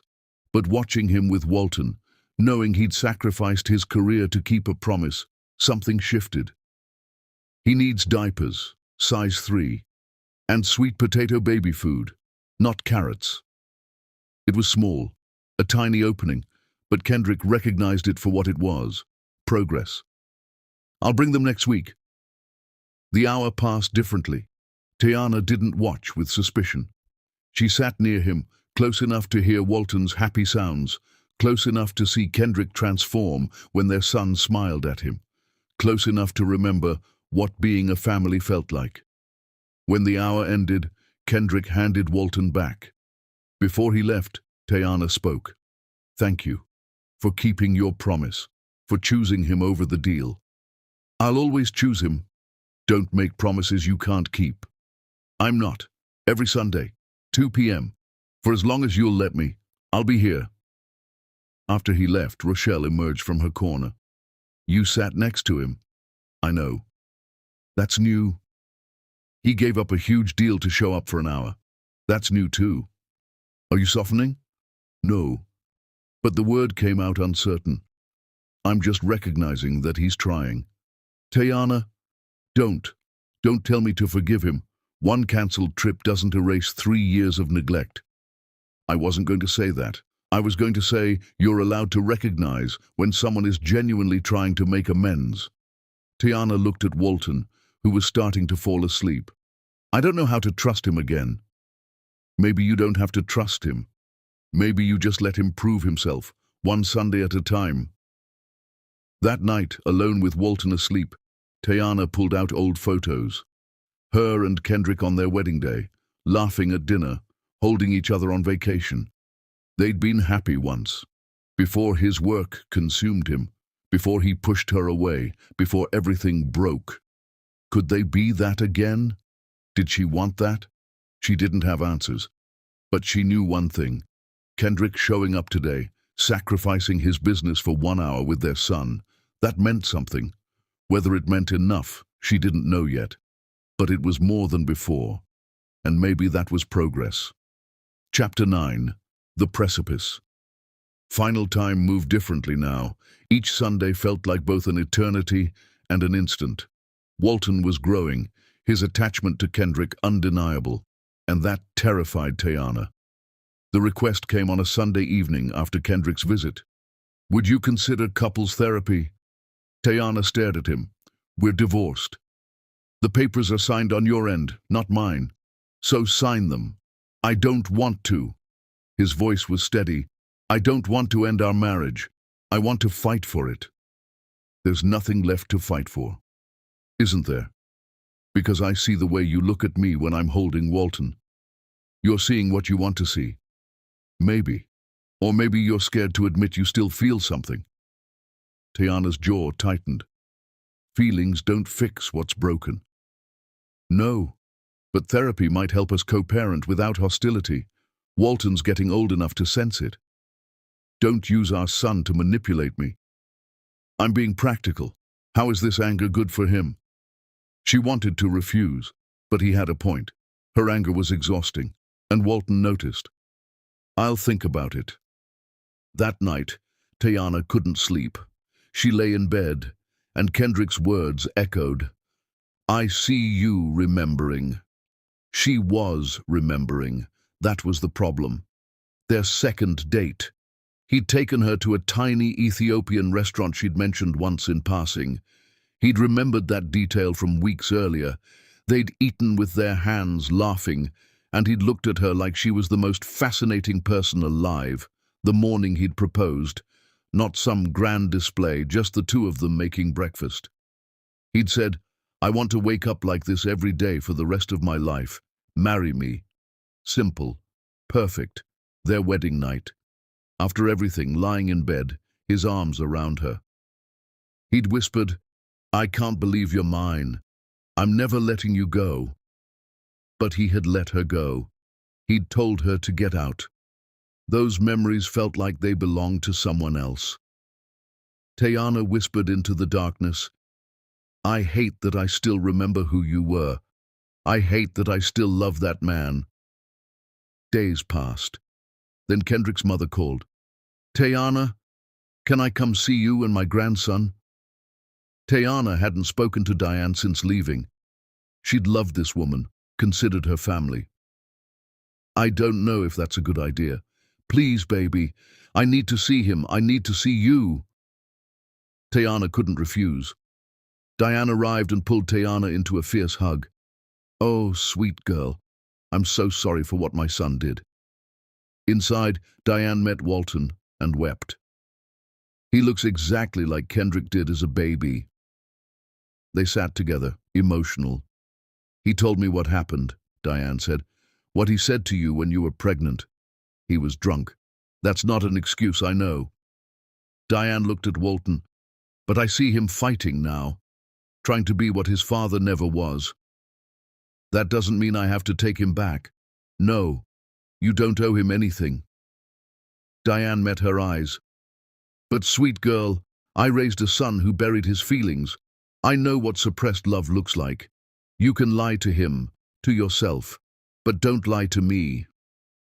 Tayana felt tears threatening. "If I let him in and he destroys me again, then make him earn it. Every single day, don't give him anything until he's proven he's changed." After Diane left, Tayana sat with Walton and allowed herself to think about it. Did she still love Kendrick? The Sundays, his face when Walton smiled, showing up exactly on time every week, sacrificing his business deal rather than break a promise, the therapy he'd committed to, the way he answered her harshest questions without defensiveness. And that night, not just the cruel words, but before, the man who'd held her when she cried, who'd remembered her favorite foods, who'd promised never to let her go, that man was still there, broken, lost, but showing up now, changed, fighting for his family. "God help me," she whispered. "I think I still love your father." She texted Kendrick, "Fine, couples therapy. I choose the therapist. Only discussing co-parenting." His response, "Thank you. I'll go wherever you want." Sessions became weekly. Progress was painful. Sometimes they fought, sometimes Tayana walked out. But they kept showing up. And every session, Tayana felt the wall cracking, not breaking, just cracking, tiny fissures where light was getting through. Then came the evening that forced everything to the surface. After a therapy session, walking to their cars, Tayana carrying Walton. The baby had been babbling all day. Then, looking at Kendrick, Walton said it. "Dada." Clear, unmistakable, his first word. Kendrick stopped. "Did he? Dada?" Walton reached toward Kendrick. The joy on Kendrick's face was pure. His first word is Dada. Tayana felt something break open inside. This should be joyful. Instead, it felt like confirmation of what she'd been denying. Walton loved his father, and she realized she was jealous. Not of Walton's love for Kendrick, but of how easily her son could love him. Walton didn't carry the weight of that night, could just love his father without complication. She wanted that freedom, that ability to love Kendrick without the pain. "Congratulations," she said, voice hollow. She walked to her car quickly, buckled Walton in. The baby kept saying, "Dada, dada, dada." Each repetition reminded her that love was happening around her. Walton loving Kendrick, Kendrick loving Walton, and she was the only one fighting it. That night alone, Tayana held Walton and broke. Real sobs that shook her body. Why him? Why do you love him? Walton looked at her. Dada? Something cracked completely, because she knew why Walton loved Kendrick. The same reason she still loved him. Underneath all the damage, there was a man worth loving. A man showing up. A man trying. She called Rochelle, crying. His first word was Dada, and I realized I'm jealous. Jealous that Walton can love him without all this pain. Because you want to love him too, Rochelle said gently. I do love him. That's the problem. The admission came broken. I still love him, Rochelle. After everything. That doesn't make you weak. It makes me terrified. What if I let him in and he destroys me again? What if he doesn't? What if he's actually changed? I don't know if I'm brave enough to find out. After hanging up, Tayana let herself remember the good. Kendrick bringing her soup when sick, reading to her until she fell asleep, him defending her to a rude co-worker, dancing in their kitchen at midnight, no music, just them swaying.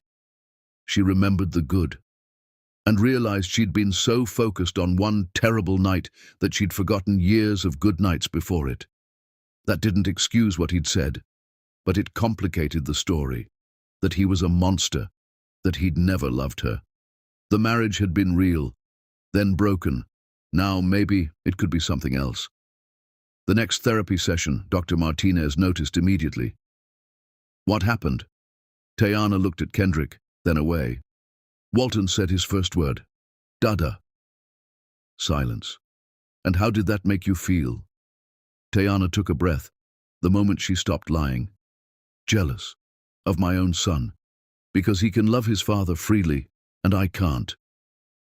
Kendrick was completely still. I remember who you were, Tayana said, looking at Kendrick. Before that night. Before everything broke. The man who brought me coffee in bed. Who remembered everything I said.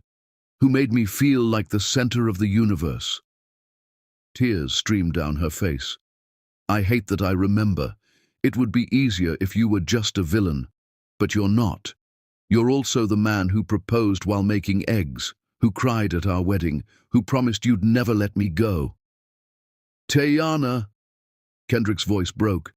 I did everything alone, and his first word is for you, and I realized why.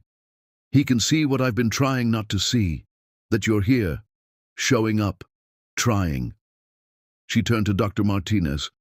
How do I unhear what he said? You're worthless. It's branded in my brain. You don't unhear them, Kendrick said quietly.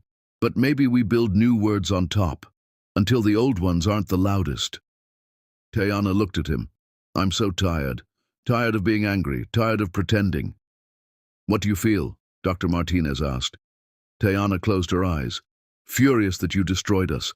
Terrified you'll do it again. Stupid for considering another chance. She opened her eyes. And like I'm still in love with you. And I hate all of it. Silence. You still love me. Kendrick looked shattered. Don't. It doesn't fix anything. But it changes nothing. Loving you doesn't mean I forgive you or trust you. It means I remember who we were before you broke us. I'm not that man anymore. I know, I see it. Every Sunday, every sacrifice. I see you trying. But what if trying isn't enough? What if I let you in and you hurt me again? Then you leave.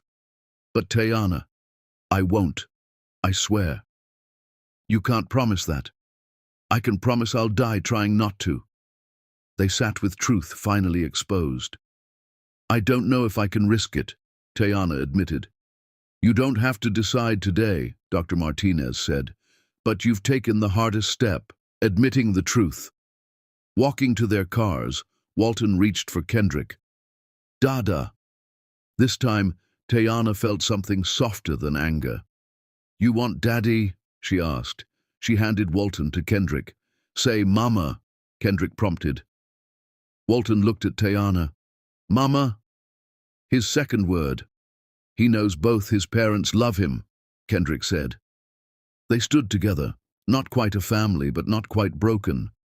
Same time next week? Same time, and maybe Tuesday too, for dinner. Really? I'm trying, so stay Tuesday. That felt like everything. Chapter 10. The Terms. Revised. Tayana's call came on Tuesday evening. Come over tomorrow, alone. We need to talk. Kendrick arrived the next day, heart pounding. When Tayana opened the door, her face was unreadable. Come in. She gestured to the living room. Walton was napping. Kendrick sat where she indicated, not his usual chair, but the couch. Sit where you sat that night, she said. His blood went cold. Tayana, sit there. If you want any part of this family, you face what you did. Kendrick moved to the exact spot, the same couch from their old apartment, where he'd sat drunk and destroyed everything. Tayana remained standing, looking down at him. Tell me what you said. Every word. I don't remember. Then I'll help you. Her voice was ice. I walked in happy, shaking. I had the test in my purse. I said, Kendrick, I have something wonderful to tell you. And you looked at me like I disgusted you. Kendrick's eyes closed. You said, I don't want to hear it. I tried anyway, but you stood up and said, her voice cracked but she pushed through. You said, you're suffocating me. You're worthless. Get out of my life. God, Tayana, say it. If you want to be part of this family, say those words to my face. I can't. Then get out. He forced himself to speak, every word agony. I told you I did. And want to hear it. I said you were suffocating me. I said... His voice broke. I said you were worthless. I told you to get out. And I did. I sat in my car, cramping, bleeding slightly, terrified I was losing our baby because of your words. Her voice was relentless. I drove to a clinic at midnight, alone, scared. Kendrick was sobbing now. I went through the pregnancy alone. Morning sickness, weight gain, appointments where everyone asked about the father, labor, 16 hours with no one holding my hand.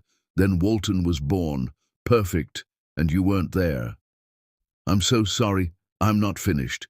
You missed everything. His first breath, first cry, the nights I walked the floors exhausted, his first smile, everything, because you told me I was worthless. I was wrong. You were a coward. Your father walked out, so you pushed me away first. You destroyed our family because you were too scared to fight for it. Yes, you're right. And now you want another chance. Tell me why I should give you one. You shouldn't. I don't deserve it. His voice was raw. But Walton deserves a father who shows up every day, even when it's hard, even when you hate me. And me? What do I get? Maybe nothing. Maybe pain again. But maybe someone who learned. Someone who knows what it costs to lose you. Someone who'll spend his life making sure you never doubt your worth again. Tayana was silent. Then, I can't forget what you said. Those words will always be there. I know. If we do this, if I let you back in, it's on my terms. Couples therapy as long as I say. You prove yourself every day. You put Walton first, always. And if you ever speak to me that way again, you lose us forever. I understand. This isn't reconciliation. This is probation. You're on trial for the rest of your life. I accept that. I'm doing this for Walton. Not because I'm over what you did. Not because love is enough. For our son. I know. But, she paused, I also still love you, and I hate that I do, so I'm giving you one chance. One. To prove you're not the man who told me to get out. Kendrick couldn't speak. Just nodded. You're not moving in. You don't get a key. You don't make decisions without me. You keep therapy. You keep showing up. And slowly, if you earn it, maybe we try dating, like strangers, starting over. Whatever you need, however long it takes. Years, Kendrick. I have the rest of my life. The baby monitor crackled, Walton stirring. They both went to the nursery. Walton stood in his crib, holding the rail, babbling. When he saw them, his face lit up. "Mama! Dada!" Tayana lifted him, held him between them. They stood together, not quite a family, but not quite broken. "This doesn't mean we're fixed," Tayana said over Walton's head. "I know. This means you get to try, that's all. That's everything." She allowed his hand on Walton's back, allowed the closeness, allowed possibility. "If we do this, we do it for him, not us." "Agreed. And Kendrick," she looked at him directly, "I'm risking my heart, my peace, my safety, our son's emotional security, so if you're uncertain, tell me now." "There's no uncertainty. I'm all in." Walton reached for Kendrick. After hesitation, Tayana handed him over. The baby settled happily. "He trusts you," Tayana said. "Don't make him regret it." "I won't, I swear." Late afternoon light streamed through the windows. It wasn't a fairy tale. It wasn't even happy yet. Just a beginning, uncertain, fragile, built on broken trust and hard-won honesty. "Stay for dinner," Tayana said suddenly. "Not as my husband, as Walton's father." First time she'd asked him to stay. "Are you sure?" "No, but I'm trying, so stay." Kendrick stayed. They ate together, awkward, careful, real. Walton sat between them, smearing food on his face, laughing. When dinner ended and Kendrick stood to leave, Tayana walked him to the door. "Same time Sunday? Same time Sunday, and maybe Tuesday too. For dinner, if you want." "I want. Then Tuesday." She opened the door but didn't step back. They were close. "Kendrick?" "Yeah? Don't make me regret this." "I won't. I promise you I will spend every day proving I'm worthy of this chance." He left. Tayana closed the door, leaned against it, eyes closed, heart pounding. Rochelle called minutes later. "So? So I'm letting him try. And I'm terrified, and hopeful, and angry, and in love, all at once. That's called being human. It feels like jumping off a cliff, or finally landing after falling." After hanging up, Tayana checked on Walton, playing with blocks. "Dada?" he asked, looking around. "Daddy went home, baby. But he'll be back. He'll always come back now." Walton seemed satisfied, returned to his blocks. Tayana sat watching her son, thinking about the impossible complexity of love and pain and forgiveness. How you could hold someone accountable and still give them another chance. How you could protect yourself and still risk your heart. She didn't know if this would work. Didn't know if Kendrick would really prove himself. Didn't know if she'd ever fully trust him. But Walton deserved the chance to have a father, and maybe she deserved the chance to see if the man she'd loved could become the man she needed. The door stayed open now, not wide, just cracked. Just enough for possibility. And that would have to be enough. For now.